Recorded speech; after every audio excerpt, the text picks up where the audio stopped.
ऐश का Lucario Pokemon world का एक ऐसा पोकेमॉन जिसकी जर्नी का सिर्फ एक ही गोल था, पूरे पोकेमॉन वर्ल्ड का स्ट्रॉन्गेस्ट पोकेमॉन बनना, चाहे इसके लिए उसे कुछ भी क्यों ना करना पड़ जाए। और इसका इतना ज्यादा पावरफुल ऑरा था कि ये ऐश के पिकाचू तक को रिप्लेस करने वाला था। तो इसलिए आज हम देखने वाले हैं इसकी कंप्लीट स्टोरी को कि कैसे ये बना पोकेमॉन वर्ल्ड का स्ट्रॉन्गेस्ट पोकेमॉन और ऐश का स्ट्रॉन्गेस्ट एस। तो कहानी स्टार्ट होती है गलार रीजन में, जहाँ लुकारियो सिर्फ एक एग था।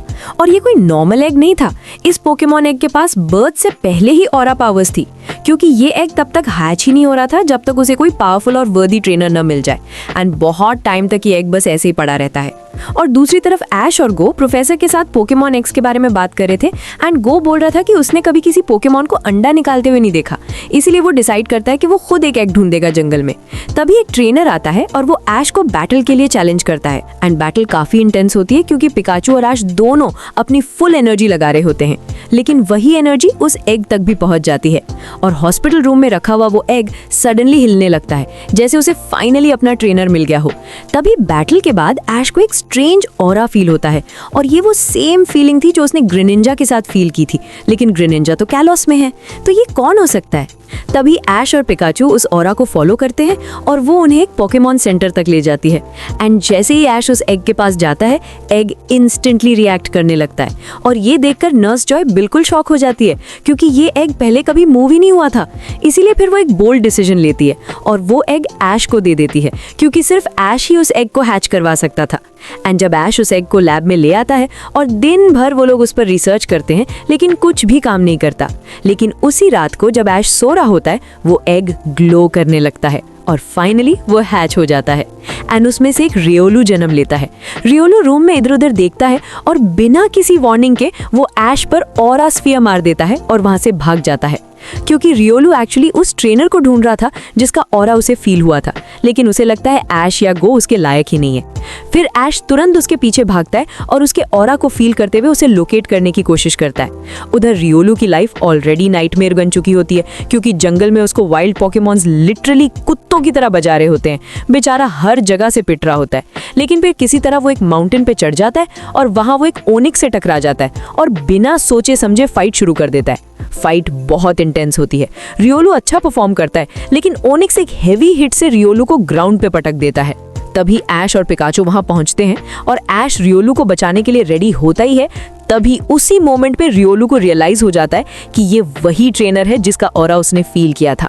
एंड उसी मोमेंट से रियोलू ऐश को रिस्पेक्ट करने लगता है। फिर दोनों मिलकर ओनिक्स का सामना करते हैं और फाइनली जीत जाते हैं। उसके बाद रियोलू ऐश का पार्टनर बन जाता है और आगे चल के रियोलू ऐश के साथ ट्रेनिंग भी करता है और ग्रेजुअली स्ट्रॉन्ग होते जाता है। तभी एक बैटल फेस्टिवल के दौरान रियोलू एक और लुकारियो का ऑरा फील करता है, और वो होता है कुरीना का लुकारियो।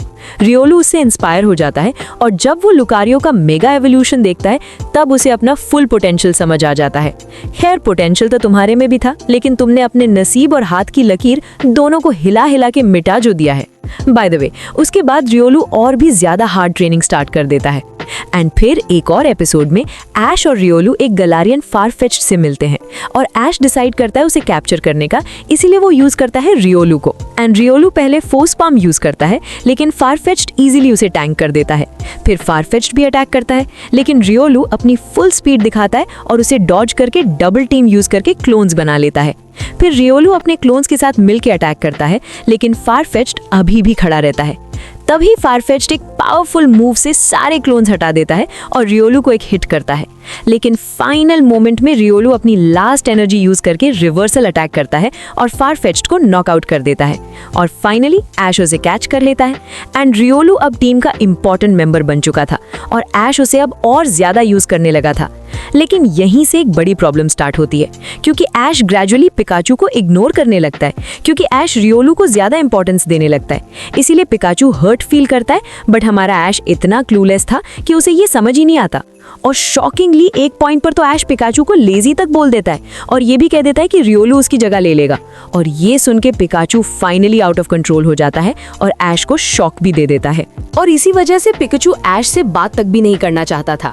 सिचुएशन इतनी खराब हो गई थी कि पिकाचू लिटरली डिप्रेस्ड फील करने लगा था। इतना तक कि ऐश की मॉम तक को पिकाचू को समझाना पड़ा कि ऐश उसे इग्नोर नहीं कर रहा, बस अपने नए पोकेमॉन के चक्कर में थोड़ा ज्यादा ऑब्सेस्ड हो गया है।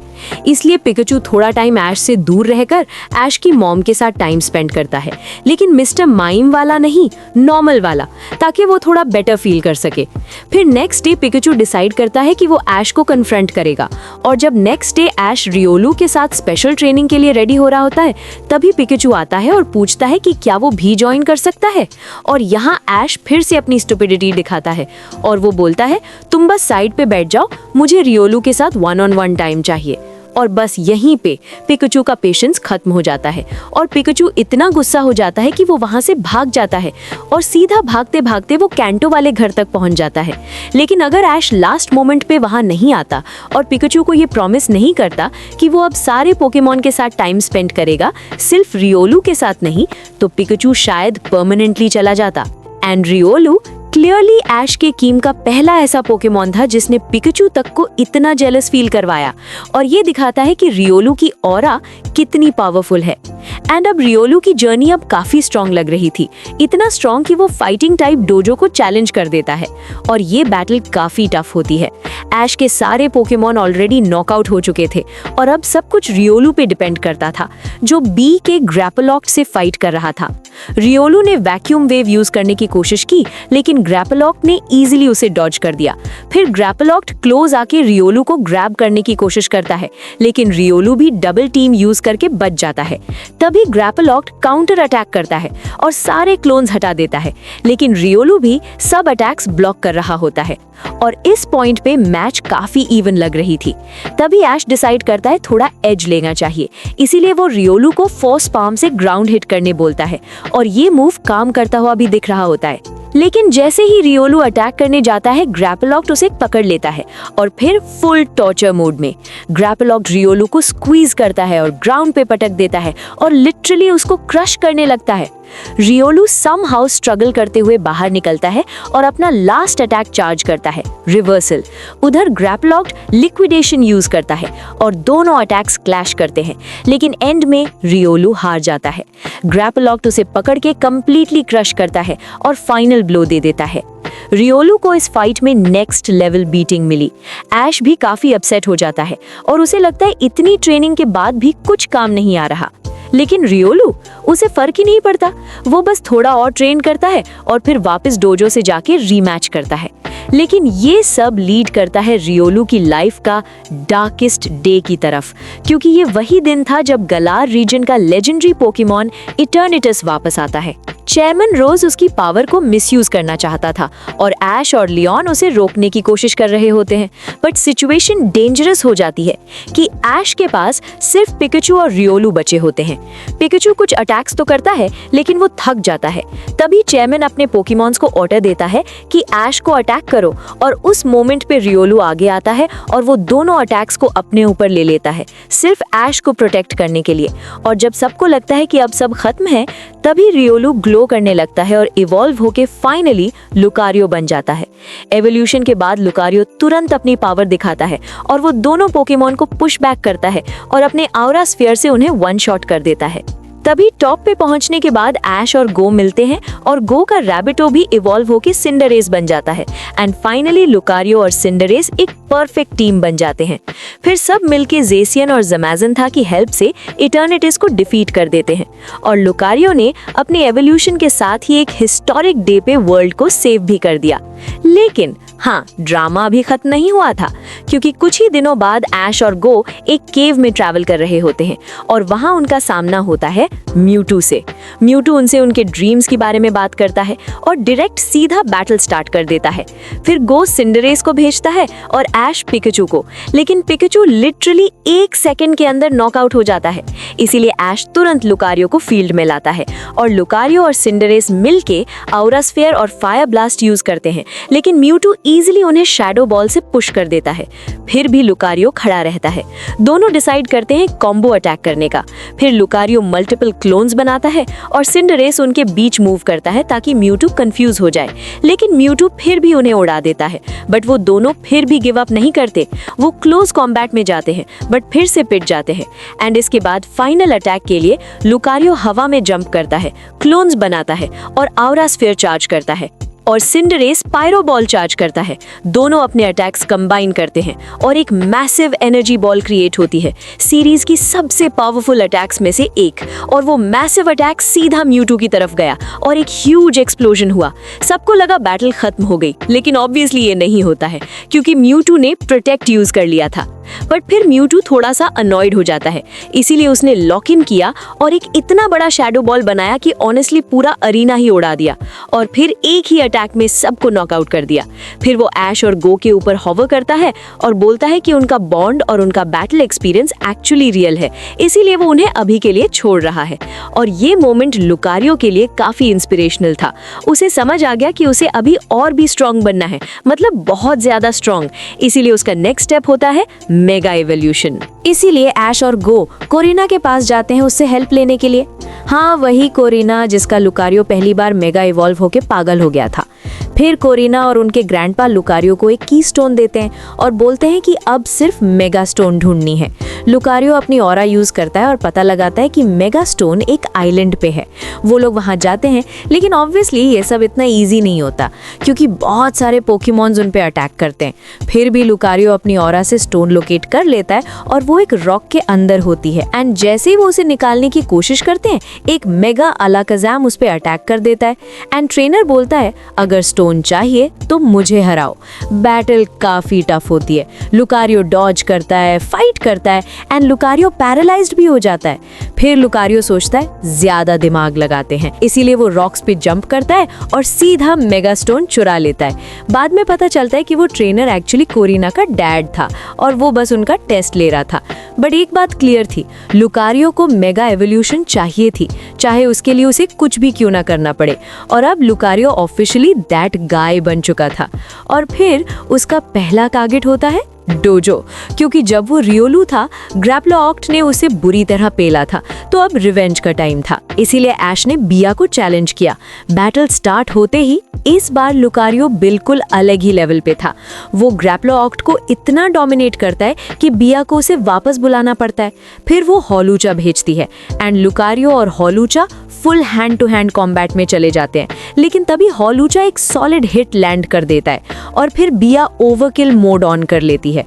वो अपने हॉलूचा को वापस बुला के अपना एस मचैम्प भेज देती है, लेकिन पुआ लुकारियो ऑलरेडी थका हुआ होता है, इसीलिए मचैम्प उसे पकड़ लेता है और लिटरली उसके हाथ पिन करके उसे स्मैश कर रहा होता है एंड क्लोज कॉम्बैट में उसे फेस पे मार रहा होता है। फिर ऐश सोचता है मेगा एवोल्यूशन यूज करे, लेकिन लुकारियो मना कर देता है और फिर वो अपना हेड डायरेक्टली मचैम्प पे मार के फ्री हो जाता है। तभी मचैम्प डायनामैक्स हो जाता है और ऐश बोलता है ठीक है, तू बड़ा हुआ है तो मैं भी अपना बड़ा करता हूँ, मतलब लुकारियो को मेगा इवॉल्व करता हूँ।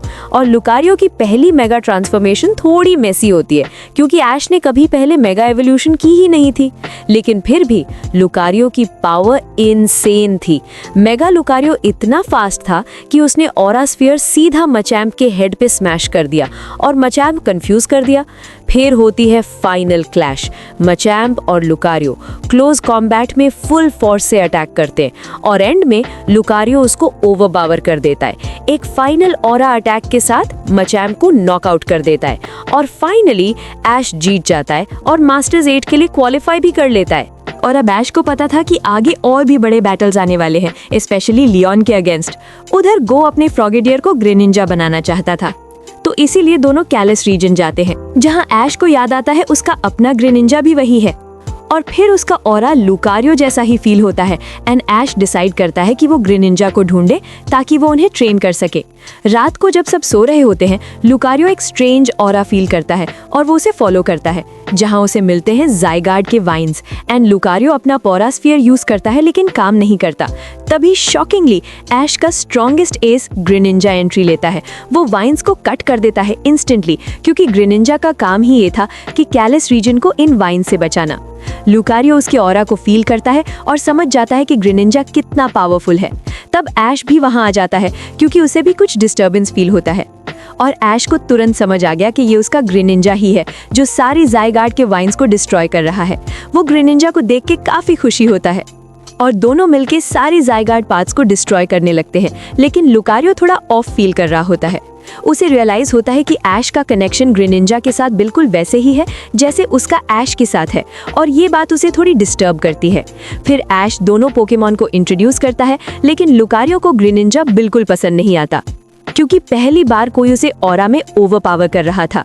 फिर ऐश ग्रेनिंजा से पूछता है कि क्या वो लुकारियो के साथ बैटल करके उसे स्ट्रॉन्ग बना सकता है। ग्रेनिंजा अग्री कर लेता है और बैटल स्टार्ट होती है और ऑनेस्टली ये फाइट बिल्कुल वन साइडेड ही थी क्योंकि ग्रेनिंजा हर चीज में बेटर था, स्पीड, पावर और एक्सपीरियंस सब में, एंड लुकारियो लिटरली एम्बैरेस हो रहा था। उसकी फ्रस्ट्रेशन इतनी बढ़ जाती है कि वो मेगा एवोल्यूशन ट्राई करता है लेकिन फेल हो जाता है और बस उसका पेशेंस टूट जाता है। वो वहां से भाग जाता है, सोचता है कि वो कुछ भी नहीं है और ग्रेनिंजा उसे हर तरीके से बेटर है। ऐश उसके पीछे जाना चाहता है लेकिन ग्रेनिंजा उसे रोकता है। वो बोलता है मैं हैंडल कर लूंगा। ग्रेनिंजा लुकारियो को ढूंढ लेता है लेकिन लुकारियो बात करने के मूड में नहीं होता। वो बस गुस्से में होता है कि ये पोकेमॉन उसे इतने इजीली बीट कैसे कर गया और वो भी ऐश का पुराना पार्टनर होके। तब ग्रेनिंजा उसे कामली समझाता है और लुकारियो को एडवाइस देता है। उसे सिखाता है कि ऑरा को बेटर कैसे यूज करे, कैसे उसे कंट्रोल करे और धीरे धीरे लुकारियो काम हो जाता है। वो ग्रेनिंजा पे ट्रस्ट करने लगता है। तभी कुछ और ज़ायगार्ड के वाइन्स अपीयर होते हैं और इस बार ग्रेनिंजा और लुकारियो मिलके उन्हें इजीली डिस्ट्रॉय कर देते हैं एंड अब ऐश कॉन्फिडेंटली लुकारियो के साथ मेगा एवोल्यूशन यूज कर पाता है।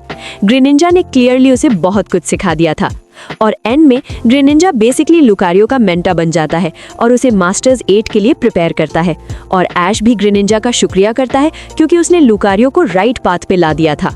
क्योंकि इस ट्रेनिंग का रिजल्ट दिखता है मास्टर्स 8 में ऐश वर्सेस सिंथिया के मैच में, जब सिचुएशन काफी खराब होती है क्योंकि ऐश के पास सिर्फ एक पोकेमॉन बचा था, लुकारियो, और सिंथिया अपना टोगेकिस डायनामैक्स कर देती है। तभी ऐश भी लुकारियो को मेगा इवॉल्व करता है। फिर टोगेकिस मैक्स एयर स्ट्रीम यूज करता है और यहाँ लुकारियो फुल सैवेज मोड में आके वो लिटरली उस स्टॉर्म के अंदर भागता है एंड ऑरा स्फीयर चार्ज करता है और टोगेकिस पे फायर करता है, लेकिन वो अटैक ठीक से लैंड नहीं करता है। इसी वजह से लुकारियो इरिटेट हो जाता है। वो जंप करता है और सीधा क्लोज कॉम्बैट से टोगेकिस को स्मैश करता है। फिर फाइनल पुश के लिए लुकारियो अपनी ऑरा चार्ज करता है और इवन ग्रेनिंजा भी कैलस से इस एनर्जी को फील करता है और फाइनली मेगा लुकारियो टोगेकिस को नॉकआउट कर देता है। लेकिन अब आता है सिंथिया का final boss, Garchomp. Lucario versus Garchomp, ये बैटल लिटरली एमएमए फाइट जैसी लग रही थी, बस पंचेस पे पंचेस। दोनों एक दूसरे को कंटिन्यूअसली हिट कर रहे थे। मैच कंप्लीटली इवन थी, दोनों अपने लास्ट एचपी पे आ चुके थे। फिर आता है मैच का फाइनल मोमेंट। गार्चॉम्प अटैक करता है और लुकारियो भी अटैक करता है और दोनों एक साथ गिर जाते हैं। सबको लगता है मैच ड्रॉ हो गया, लेकिन तभी लुकारियो धीरे धीरे खड़ा होता है और उसी मोमेंट पे ऐश जीत जाता है और फाइनली लुकारियो सिंथिया के गार्चॉम्प को डिफीट कर देता है और ये लुकारियो की जर्नी का सबसे बड़ा मोमेंट बन जाता है। सिंथिया जैसी स्ट्रॉन्ग चैंपियन को हराना कोई हलवा खाने का काम तो नहीं है, इसलिए ऐश उस पर बहुत प्राउड होता है। और फाइनल्स में लियोन के अगेंस्ट भी लुकारियो ने फाइट की, लेकिन ऑनेस्टली सिंथिया वाला बैटल सबसे ज्यादा लेजेंडरी था। इसीलिए एंड में लुकारियो ऐश के फाइनल टीम का एस बन जाता है और उसे वर्ल्ड चैंपियन बनाने में एक ह्यूज रोल प्ले करता है। एक सिंपल रियोलू से लेकर वर्ल्ड चैंपियन टीम के एस तक की जर्नी बिल्कुल माइंड ब्लोइंग होती है। और हाँ, अगर ग्रेनिंजा ये सब देख रहा होता तो वो डेफिनेटली अपने स्टूडेंट पे प्राउड होता। तो वीडियो पसंद आई हो तो चैनल को सब्सक्राइब कर दो, वीडियो को लाइक कर दो और हाँ, नेक्स्ट किस पोकेमॉन की स्टोरी जाननी है कमेंट कर दो।